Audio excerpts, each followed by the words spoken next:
Kumusta na po ang bawat isa? Ayan, sa oras mo ito, ako po kayo magsasalita. At medyo mainit po kasi. Kaya po, yung musikan po kasi natin, yung nilalabas natin, natin natin sa init. So, huwag po kayo mag-alala. Next year, naka-air na tayo. Amen. Parang hindi kayo naniniwala nila. Nakahanda na ako pagkakabuta na yan mo din, mga nakalag na. So kaya po nakalag na po yung mga pagkakabita ng aircon. Next year po, naka-aircon na po tayo. Kaya konting tiis na lang po. Nasabi mo sa katabi mo, tiis-tiis lang ng konti.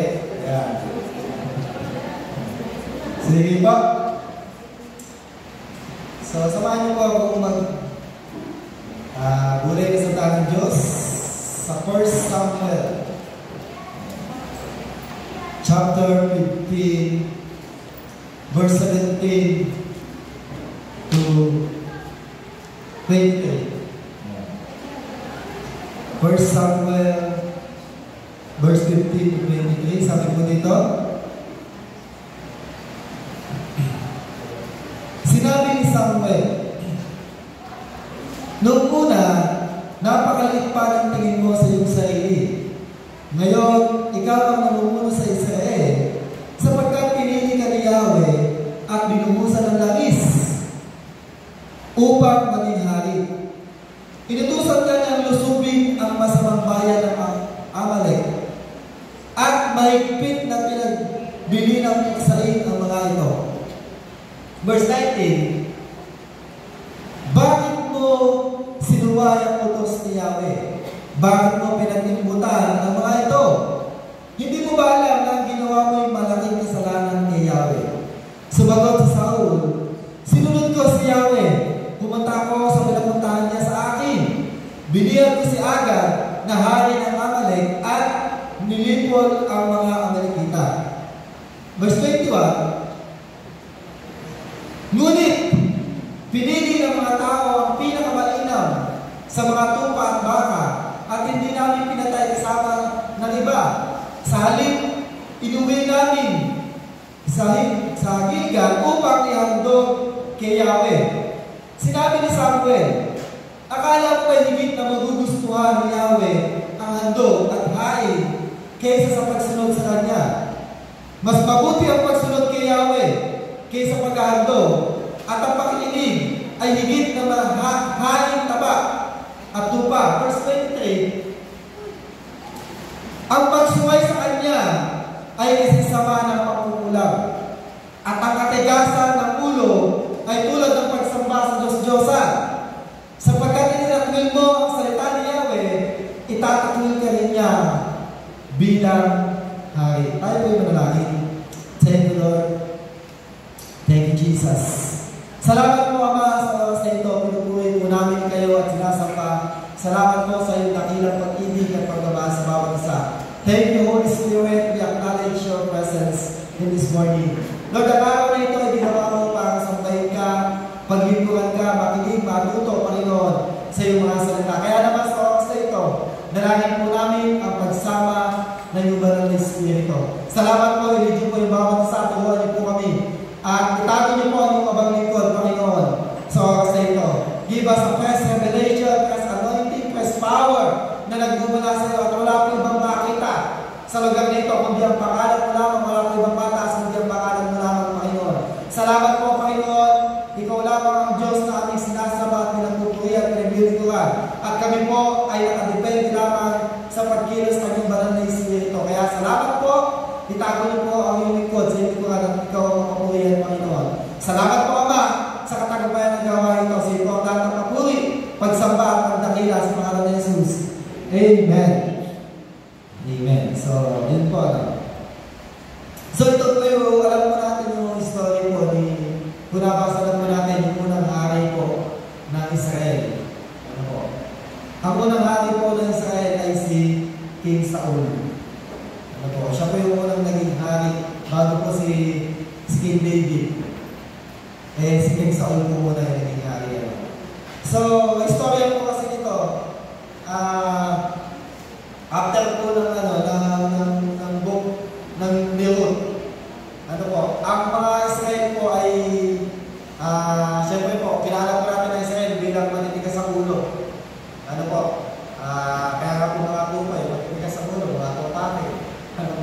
So, ang Israel po ay, nung that time po, nung wala po itong hari, sila po ay pinamumunuan ng mga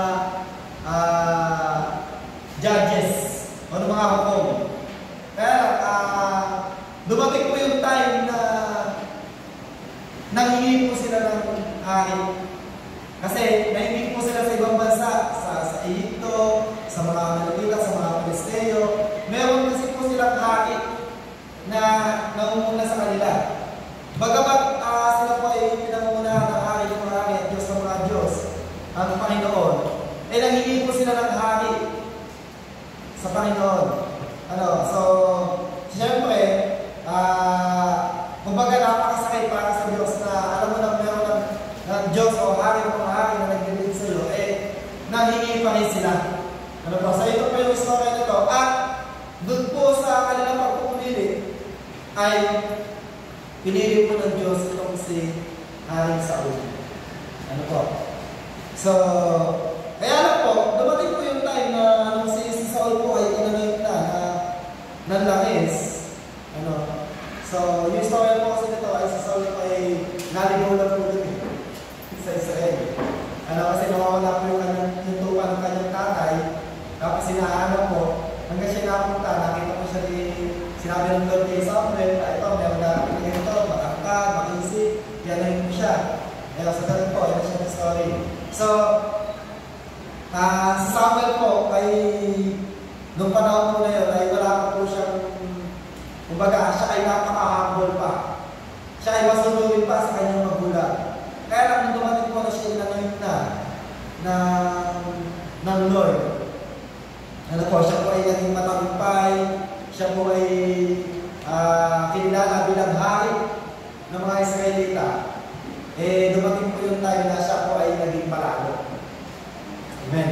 At alam niyo po mga kapatid, nung tayo po ay kumilala sa Diyos, tayo po ay naanay ang langis, nung tinanggap natin ang Panginoon, ang kanyang banal na Espiritu, tayo din po, ang buhay din po natin, lalo po yung buhay din po natin nag-level up. Hindi lang po tayo ordinaryong tao. Katulad po ni Haring Saul, meron yung kapangyarihan po ng Diyos ay sumasa kanya before po siya naging panalo. At tayo po mga kapatid, nung tayo po ay tanggapin natin ng Diyos, ang kapangyarihan din po ng Panginoon ay nasa sa atin po sa pamamagitan ng kanyang banal na Espiritu. Amen? Kaya lang, yung topic po natin sa umaga nito, spiritual awareness. Bakit po spiritual awareness? Kasi po dapat po tayo maging aware, mga kapatid, na sabi ko po kanina, na tayo po ay tumanggap sa Panginoon, ang kapangyarihan natin ng Diyos nasa atin. At dahil ang kapangyarihan po ng Diyos ay nasa atin, ang plano po ng Diyos sa buhay natin maging successful. Ang plano po ng Diyos maging maayos po yung buhay natin. Matanyag po tayo, at yung buhay po natin, wala po sa dati, iba mag-level up. Kaya lang, dapat din po tayo maging aware na tayo po, na tumanggap tayo sa Panginoon, naging target ka ng kaaway. Amen? Alam niyo po si Saul, nung hindi po siya nung hindi po siya inaanoy, namumuhay siya bilang isang simpleng tao. Pero nung siya po ay tumanggap na inaanoy ng Panginoon, naging target na siya ng kaaway. At ang unang pinira sa kanya ng kaaway, yung kanyang puso. Amen? So kaya, napakalaga po bilang mga lingkod ng Diyos, bilang mga anak ng Diyos, maging aware po tayo. Kasi darating po yung time, pwede po dumating po yung time na maging successful tayo. Pagpalain tayo ng Diyos, matanya yung buhay natin, iangat po ng Diyos yung buhay natin.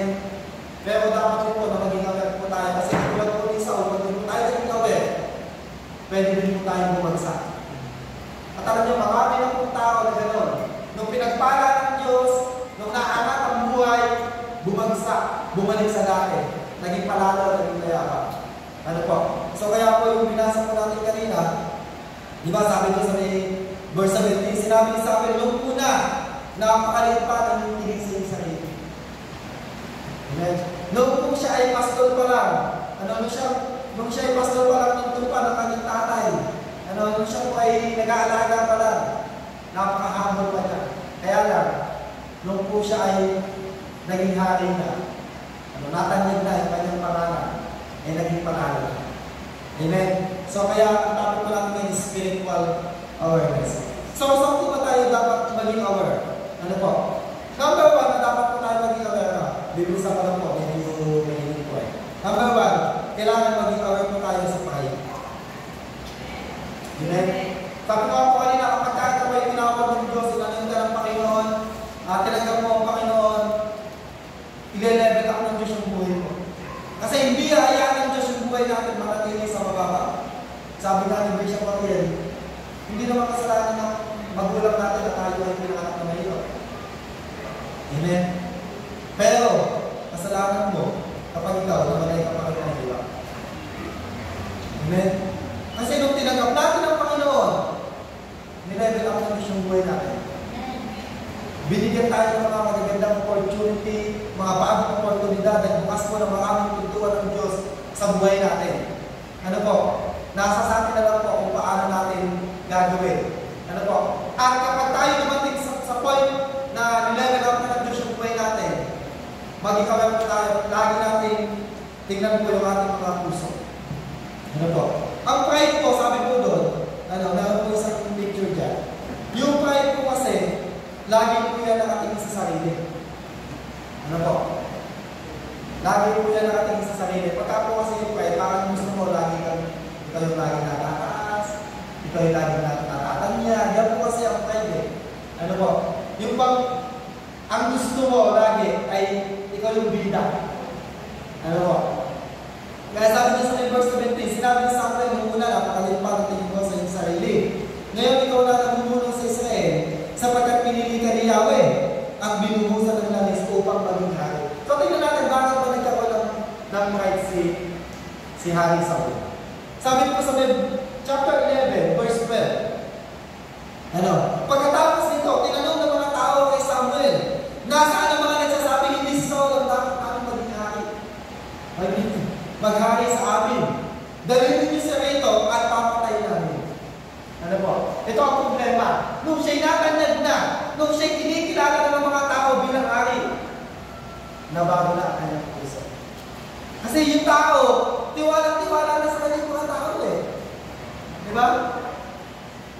Minsan ganun po eh. Kapag marami nang sumusunod sa atin, diba, marami nang nagtitiwala sa atin, doon po nabubulong kayo. Kaya dapat lagi po natin tingnan yung ating mga sarili. Ano po? Kaya po yung si Saul po, ang hindi po ng tingin niya sa kanyang sarili eh. Kasi tiwala ng mga Israelita eh. Diba? Sino yung kasi yung mga tao nagsasabi, hindi dapat sa Saul yung maginawa namin. Kasi that time, marami po nagsasabi na dapat hindi si Saul yung pinili. Pero nung siya ay lumaban na sa mga Amalekita, nung nakakagimbahan na po siya, naipanalo po niya. Lalo po siyang natangyan. Naging tiwala po yung tao sa kanya. At ang thinking ng mga tao, tama yung pagpili. Tama yung pagpili. Kasi pinili din po nila agad. Kasi si Saul po, matangkad. Maskulado. Gopito. Ganun po yung itsura niya ni Saul. Talagang makisig, sabi po sa ilustrasyon ng Bible. At alam niyo po, dahil po doon, ito po si Saul. Nagkaroon po ng pride. Alam niyo po, kung tayo po ay hindi po nakakilala sa Diyos, pwede meron din po tayong pride. Diba? Nung tayo po hindi po nakakilala sa Kanya, lagi natin sinusunod sa sarili. Diba? Nung tayo hindi po nakakilala sa Panginoon, walang nagbubuto sa atin. Walang nagsasabi mag-devotion ka, walang nagsasabi mag-pray ka. Kaya nga po nung tayo po ay nakakilala sa Panginoon, unti-unti binububog po yung ating karakter, yung ating attitude. Kaya nga po tayo nandito eh. Sabi nga po, ang church po, ay hindi po yan para sa mga taong malal. Ang church po para sa mga taong makasalanan, para sa mga taong mga pasaway. Para sa mga tao na kailangan ng Diyos. Para sa mga tao na kailangan ng pagbabago. Amen? So kaya hanggang nandito po tayo, hanggang nasa church po tayo, hanggang tayo ay sumasama sa Panginoon, yung karakter natin, hinuhubog. Yung attitude natin, hinuhubog. Amen? So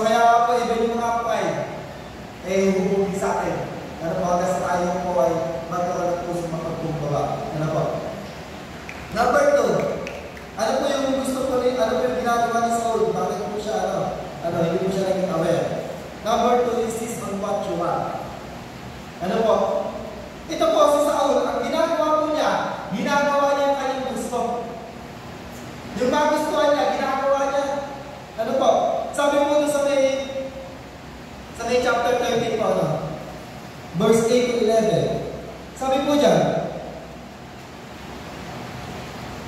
7 araw siyang naghintay o ito po yung time na susugurin po sila ng kanilang mga kalaban. 7 araw siya naghintay tulad ng sinabi sa kanya ni Samuel. Ngunit hindi pa rin ito dumating. Ang mga kasama niya ay isa-isa na umalis. Kaya nagpakuha si Saul ng handog na susunugin at handog ng pagkapayapaan. At siya ang naghandog sa mga tao. Katatapos lamang niyang maghandog nang dumating si Samuel at sinalubong siya ni Saul at binati. Verse 11, tinanong siya ni Samuel, bakit mo ginawa yan? Sumagot siya, ang mga kasama ko isa-isa na nag-alisa, na yan ang sa Mikmas, ang mga Pelesteo, at ikaw naman ay hindi dumating sa ating usapan. Ginawa ko ni Saul yung hindi naman nagtrabaho.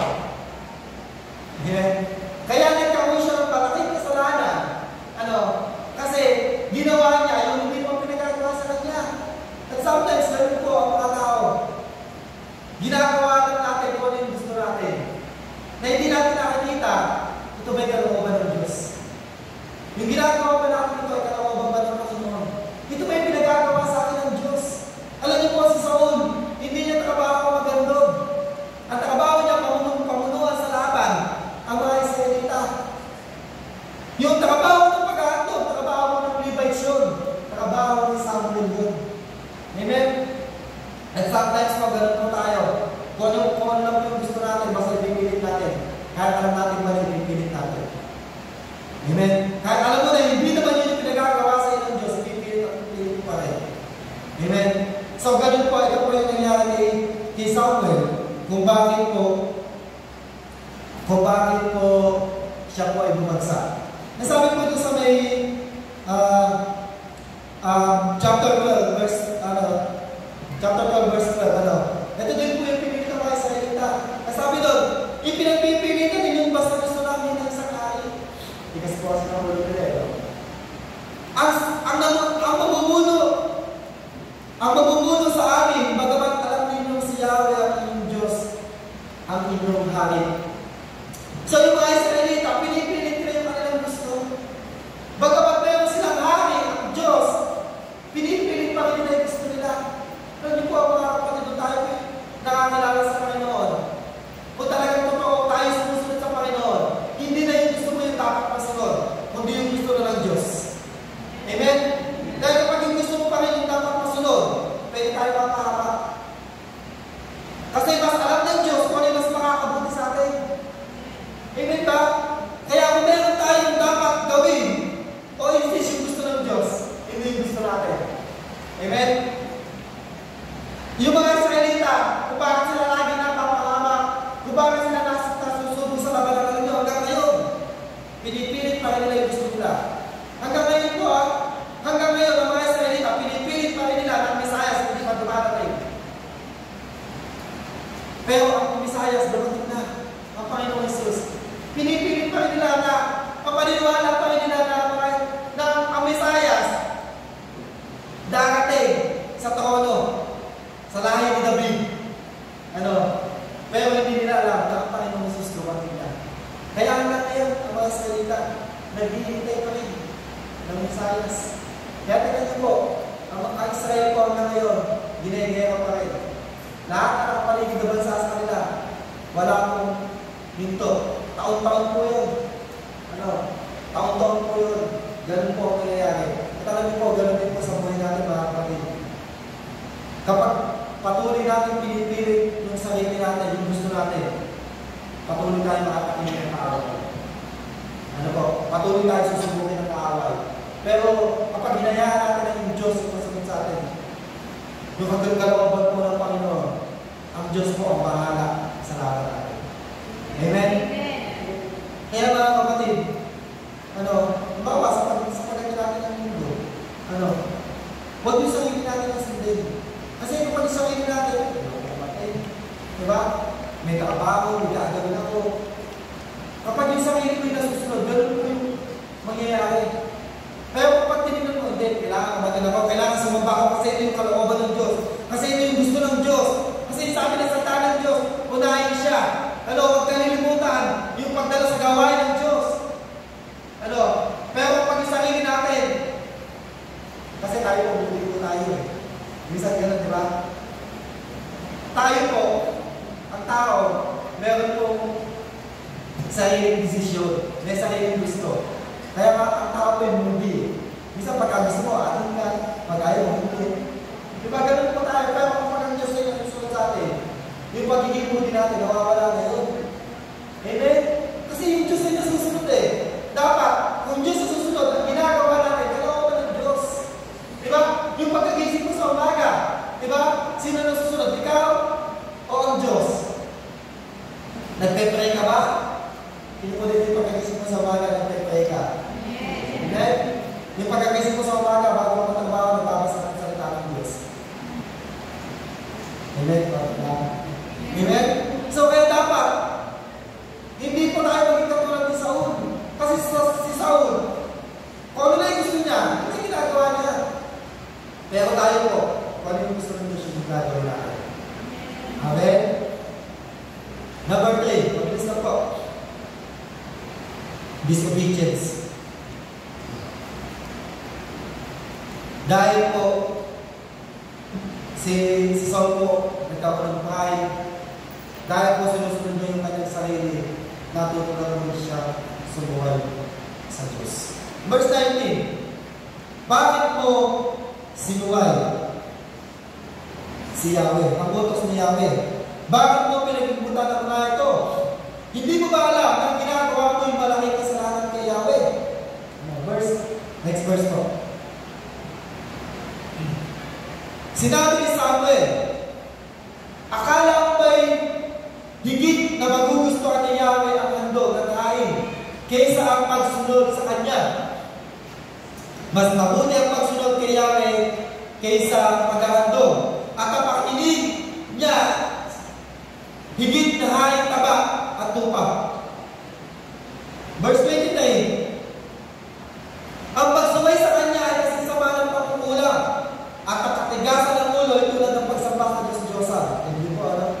Grabe po kaya takwil na si Samuel, ano? Sapagkat tinakbil mo ang salita ni Yahweh, itatakwil ka rin niya bilang hari. Sabi po doon, meron dyan quotation, disobedience to God is always bring consequences. Alam niyo po ba, na yung hindi pagsunod sa Panginoon, ano po, ay nagdadala po sa atin sa consequence. Meron pong pausa. Kaya nga po ito pong si Saul, ano po yung naging pausa sa kanya?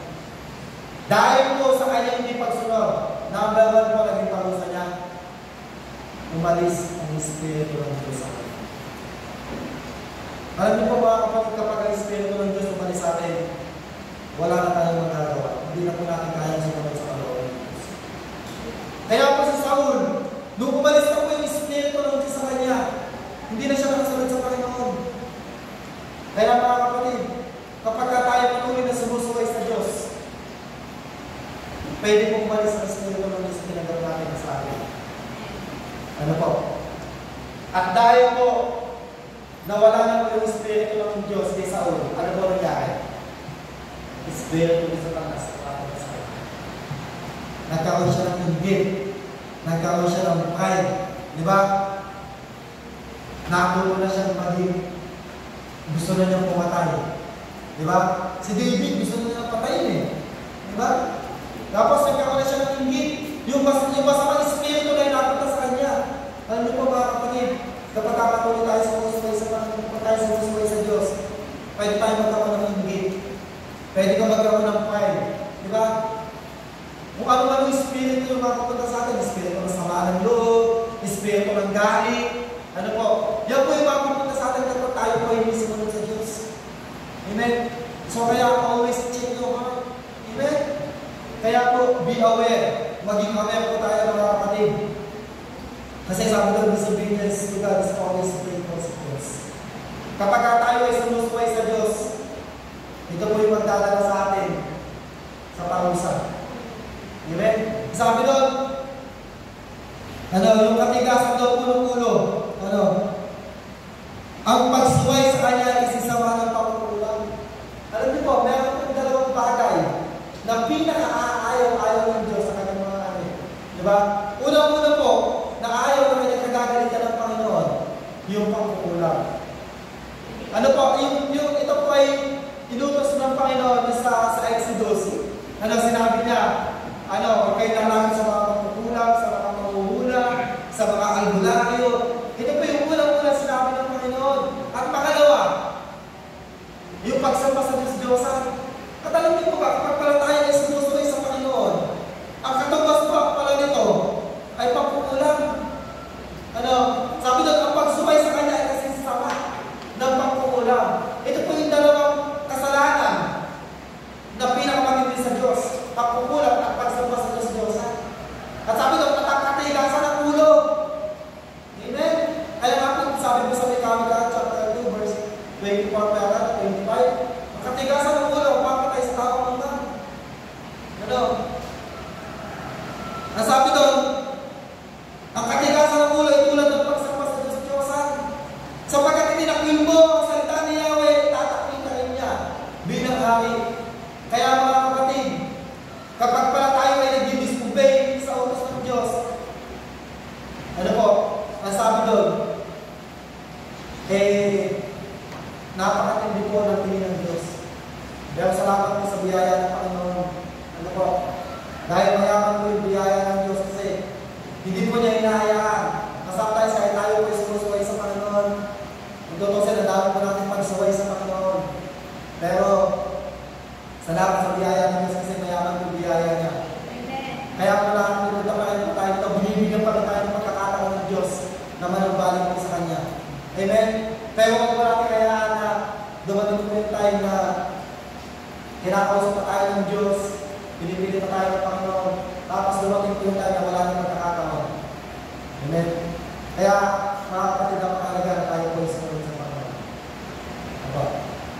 Dalas, pamilya. Ito po yung naging problem po ni Saul. Masyado po siyang pamilya sa kanyang mentor kay Samuel. Ano po? Sabi po sa kanina nilitin ko po sa pamilya daw po, yung ibig sabihin daw po ng pamilyarity, ay pagtatanggal ng boundaries. Pagtatanggal po ng boundaries. Kapag daw po tayo sa over pamilya, nagtatanggal ka ng boundaries. Example, meron kang kaibigan. Dahil sobrang pamilya, nagtatanggal ka ng boundaries. Ibig sabihin, yung bang nawawala na yung respeto mo, nawawala na yung paggalang mo. Di ba? Alam nyo, ganun po yung nangyari kay Haring Saul. Nawala yung respeto niya kay Samuel. Hindi niya nakabawa niya. Dahil sobrang pamilya siya kay Samuel. Kasi alam niya mabait itong si Samuel eh. Di ba? Kaya sabi doon sa kanya, meron po sinabi po dyan eh. Verse 25 ng chapter 15. Sabi po doon, ngayon ay nakikiusap ako sa iyo. Patawarin mo na ako sa aking kasalanan. So nakikiusap ko siya kay Samuel. Sabi niya, samahan mo na ako matulog kay Yahweh. Samahan mo na ako sa pag-uwi ko pa kayo makasamba kay Yahweh. Ganun po kasi siya kapamilya kayo. Sabihin, close kasi sila ni Samuel. Kasi si Samuel po, nung namatay po sa chapter 16 po yata yun. Nung namatay nung itinakuminta ng Panginoon, si Saul, grabe po ang pagkiyak ni Samuel. Kaya nga sabi sa verse 16, sabi niya kay Samuel, how long you will mourn for Saul? Hanggang kailan kayo niya kay Saul? Ikinakil ko na siya biglang hari. Iyak siya ng iyak kasi malabit po sila, naging close po sila. Pero alam niyo po, delikado po yung dalawa. Yung sobrang pamilya. masyado ka pamilyar sa kasama mo kasi nawawalan ka ng boundaries. Amen? Kaya nga po napakadelikado po ng pagiging pamilya, pagiging kasi yung boundaries mo nawawala. Di ba? Di ba? Matagal na kayong magkakasama. Di ba? Grabe mo di ba? Minsan, grabe mo ligaw, grabe mo pagsabihan. At minsan sa ating mga leader, nawawala na yung respeto natin. Di ba? Kaya napakalaga po, i-check natin yung puso natin kasi baka mamaya nagiging over-familiar ka na. Nagiging over-familiar ka na sa kasama mo. Hindi ka na nagsiset ng boundaries. Di ba? So, yun. Kaya po napakalaga mga kapatid. Lagi natin sila sa ating mga puso. Amen? Kasi ito po yung naging dahilan. Ito po yung apat na naging dahilan kung bakit po bumagsak si Haring Saul. At kapag hindi po tayo naging aware, pwede po tayo bumagsak dahil dito. Amen? So, kaya mga kapatid, number 1, pride. Ano po? Number 2, insist on what you want. Mas piliin natin kung anong kalooban ng Diyos. Mas piliin natin kung anong gusto ng Panginoon. Kung anong gusto natin, yun ang susunod. Diba? Kadalasan, sabi ko nga kung tayo hindi makakilala sa Panginoon, yung sarili natin ang susunod. Pero kung tayo makakilala sa Panginoon, kung tinatawag natin na Panginoon ang Diyos, ang Panginoon Jesus, ibig sabihin po kasi ng Panginoon, Master. Amen? At kapag ka sinabi mo Master, pag may Master ka, ibig sabihin ng Master mo na susunod, hindi ikaw. Amen? So, kaya kung tayo kumilala sa Panginoon, hindi na ikaw yung dapat masunod. Yung kalooban ng Diyos yung dapat masunod, hindi ikaw. Amen ba? So, then, disobedience. Ito po yung naging dahilan pagbagsak ni Saul. Disobedience. Yung hindi na pagsunod. And, familiarity. So, ano ba yung dapat natin gawin? Number 1 na dapat natin gawin, be humble and always check your heart. Pwede dumating, pagpalain ka ng Diyos, maging successful ka. Pero ano man yung maabot natin, mga kapatid, mga kabataan, mga nanay, mga tatay, ano ba sa tayo na rin ng Panginoon? Always give glory to God. Maging mapagpakumbaba tayo at lagi natin i-check yung ating mga sarili. Sabi ng be humble and always check your heart. No, araw-araw ng buhay natin dapat nagpapasiyasat tayo. Baka mamaya nagiging palalo na tayo, nagiging mayaman na tayo. Lagi po tayo magpa-check sa Panginoon. Every time pagkagising sa umaga, Lord, give us a humble heart. Ano po, ito yung lagi natin prayer. Ano po, every time, araw-araw, pag nagpupunta po kami dito sa church, nagpapasiyasat, nagpapakumbaba sa Panginoon. Kasi, natatawa lang, hindi naman natin nakikilala sa sarili natin eh. Ang makakilala sa atin, una-una ang Panginoon eh. At yung iba, yung sa ginagawa natin. Diba? Minsan hindi natin napapansin, nagiging mayabang na para tayo sa harap ng Panginoon. Hindi natin napapansin, nakakapansin naman yung iba. Kaya always check your heart, be humble. Sa harap ng Panginoon. Number 2, always read, hear, and obey the word of the Lord. Ano po? Lagi po natin basahin ang salita ng Diyos. Dahil ang salita po ng Diyos, sabi mo doon, ito po yung manual ng buhay natin. Malalaman mo kung ano yung dapat mong gawin kapag binasa mo ang salita ng Diyos. Pag sinabing manual, ito po yung guide. Ano po? Ito po yung guide sa atin. Di ba? Sabi ko, pagka tayo po ay bumili na isang appliances, ng gamit, meron yung manual kung paano dapat gamitin. Alam niyo po, ang salita ng Diyos ay manual. Kung paano po magagamit ng tamang yung buhay natin ng Panginoon. Kung paano po tayo makakapamuhay ng karapat-dapat sa paningin ng Diyos. Kailangan natin ang salita ng Diyos. Dahil ang salita ng Diyos, sabi po sa Timothy, ito daw po ay nagtutuwid sa maling pamumuhay. Ito po ay nagtuturo sa mga maling katuruan. Di ba? Nagtatama sa mga maling katuruan. Ito po ang manual ng ating buhay. Kaya always read, hear, and obey the word of the Lord. Hindi mo lang basta binasa. Dapat marunong ka din makinig. Kasi kapag tayo ay nagbabasa ng salita ng Diyos, ang Lord namumusok sa atin. Amen?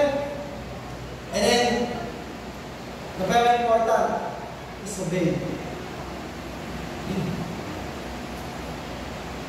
napakahalaga po ng pagsunod sa salita ng Diyos. Hindi ba pwedeng binasa mo lang, lalaman mo lang, tapos napakinggan mo lang, pero hindi ka naman sumusunod. Yung may naalala ko, nung ako ay nakakilala, bago po ako makakilala sa Panginoon. Siyempre po ako, pagsabay ko yung ginagawa ko. Hanggang sa na-encounter ko po ang Diyos sa Sambales, sa iba Sambales, ako pinabaptize ng mga. Tapos after po nun, lagi na po ako nananaginip. Nag-aatin pa lang po ako sa church, doon sa aking kabayo, nag-aatin pa lang po ako, nagpupunta na sila pa sa baba. Tapos lagi po ako nananaginip, na best po ako nananaginip na nakikita ko po yung sarili ko, nagtuturo po ako. Nakikita ko po yung sarili ko, nagtuturo po ako sa pulpit, sa maraming tao. Hanggang sa one time, inausap ako ng Lord, ganito po yung sabi ng Lord sa akin. Sabi niya, i-anoint ka. I-anoint ka para maglingkod sa akin, para mangaral ng salita ng Diyos. Pero yun po, hindi pa rin po sumusunod. Hanggang sa one time, 2015 po, umatid po kami ng conference sa Malolos. Tapos sabi ko po sa doon, nakapag-deal po ako bago po kami pumunta sa Saturday po yun. Kasama po na yung mga kabataan, nag-deal po sa Malolos.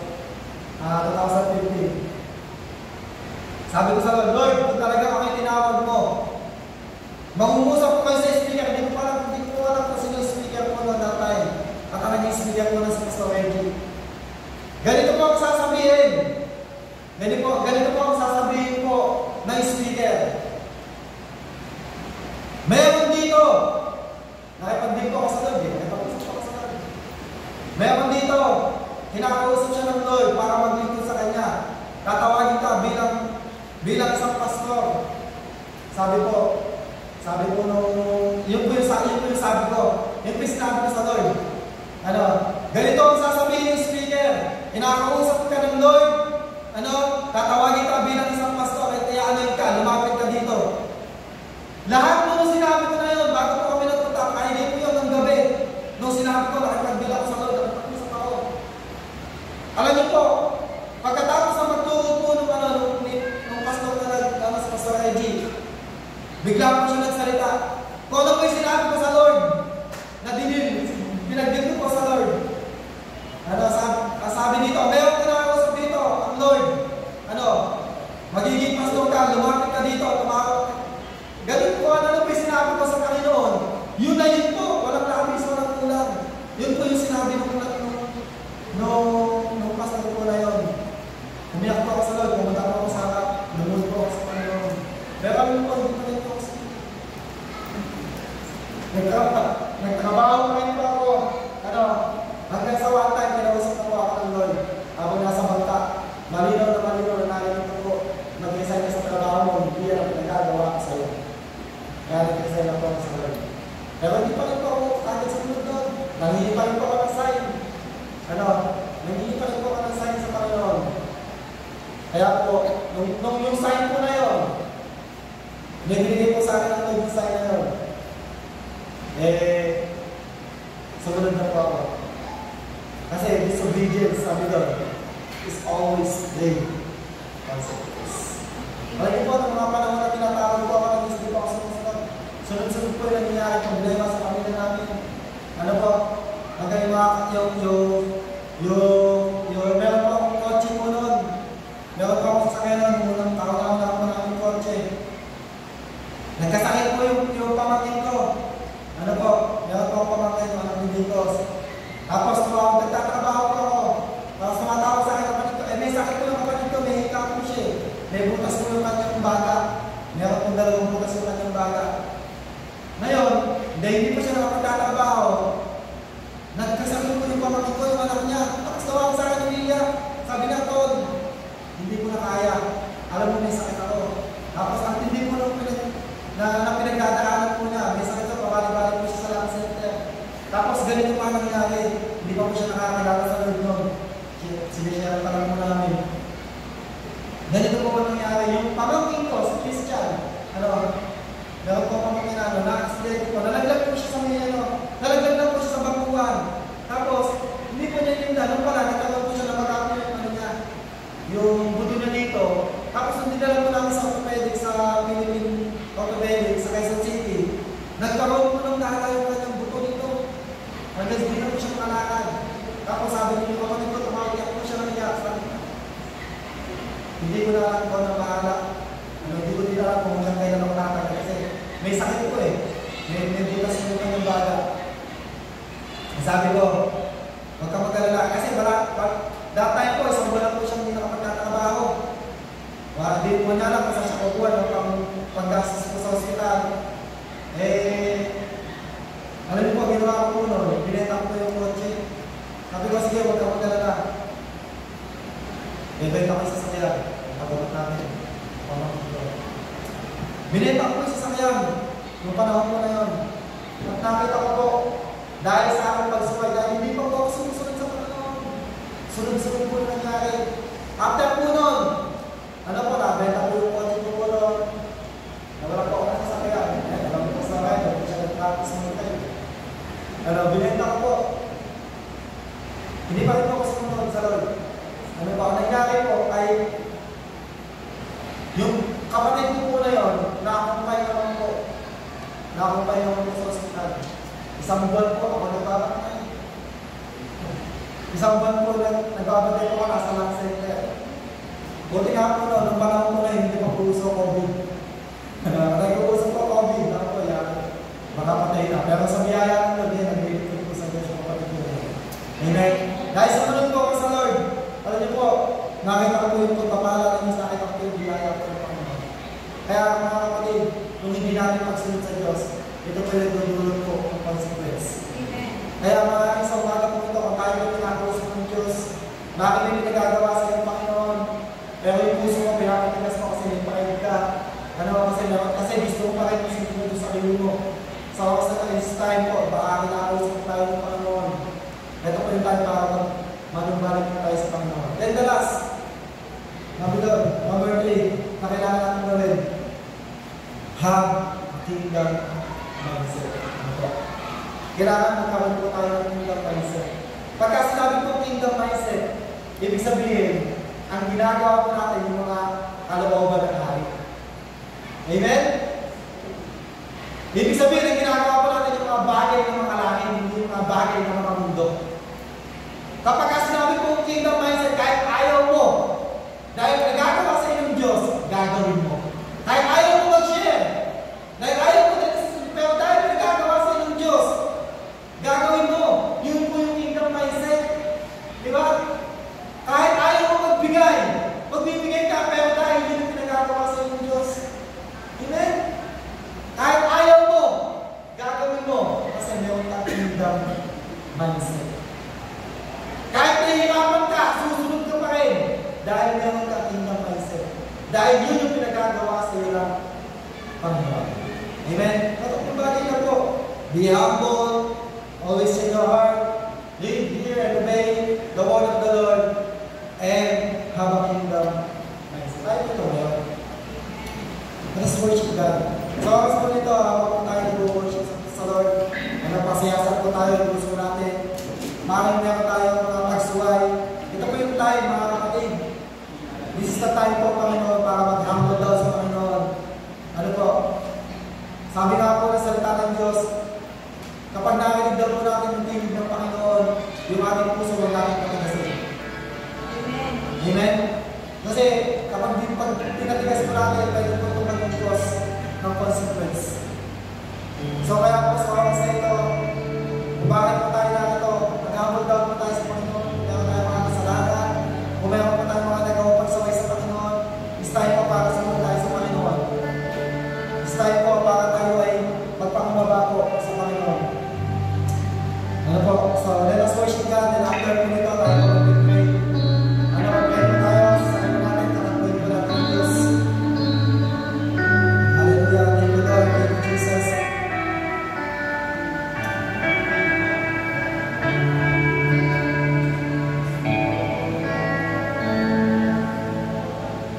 You are the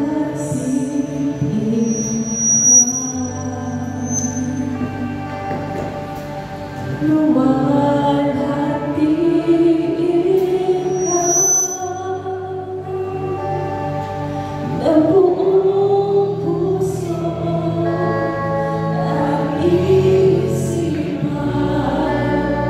ngayon at kailanman.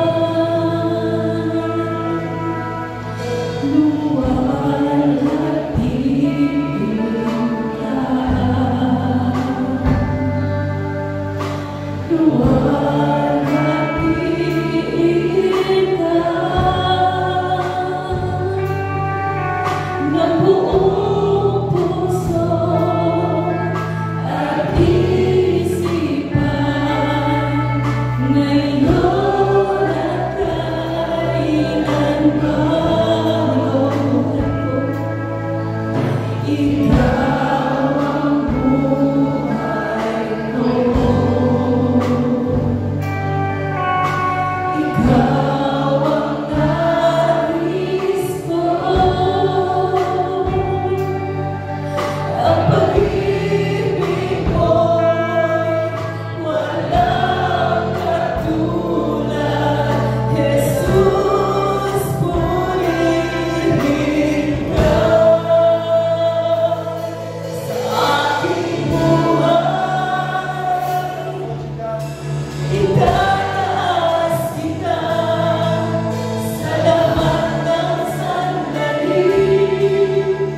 Papupurihan ka, kailanman di ka nagulang. Biyaya mo'y sapat,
Panginoon, minamahal kita.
Biyaya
It's time para mag-humble down sa Panginoon, para sumunod sa pinagagawa ng Diyos.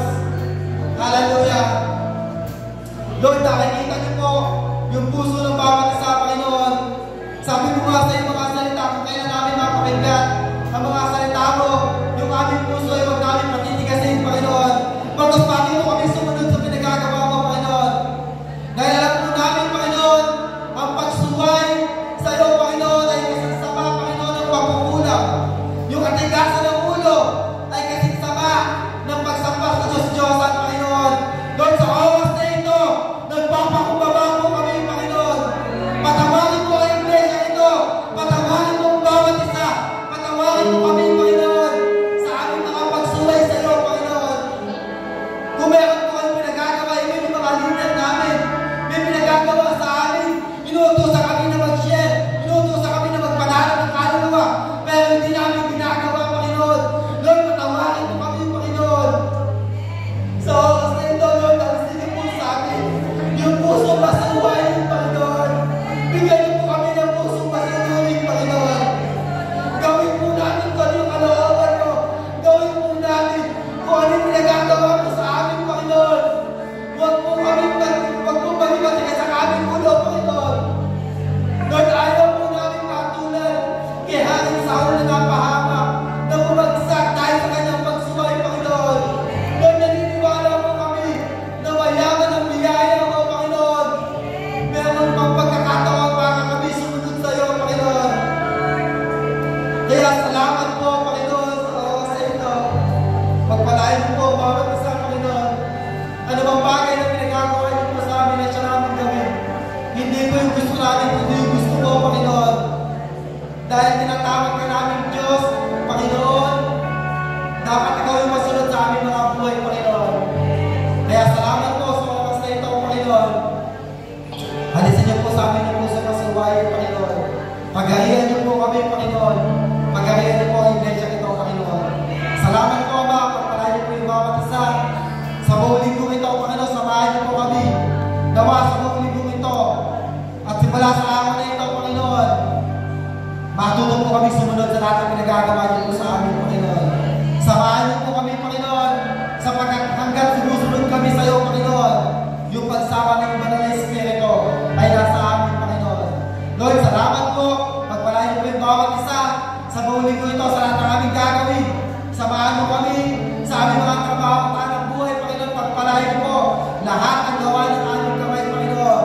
Lord, sinasaway namin lahat ng peste, lahat ng mga hadlang, Panginoon, upang ginaganasan yung mga pagpapala mo sa aming mga tahanan, Panginoon. Even, Panginoon, ng mga sakit, karamdaman, ay sinasaway namin sa aming pamilya, Panginoon, in the name of Jesus. Salamat po, Panginoon, sa buong linggo ito. Samahan niyo po kami sapagkat wala kami magagawa kung kami hiwalay sa iyo. Salamat po, Ama. Binabalik po namin sa iyo lahat ng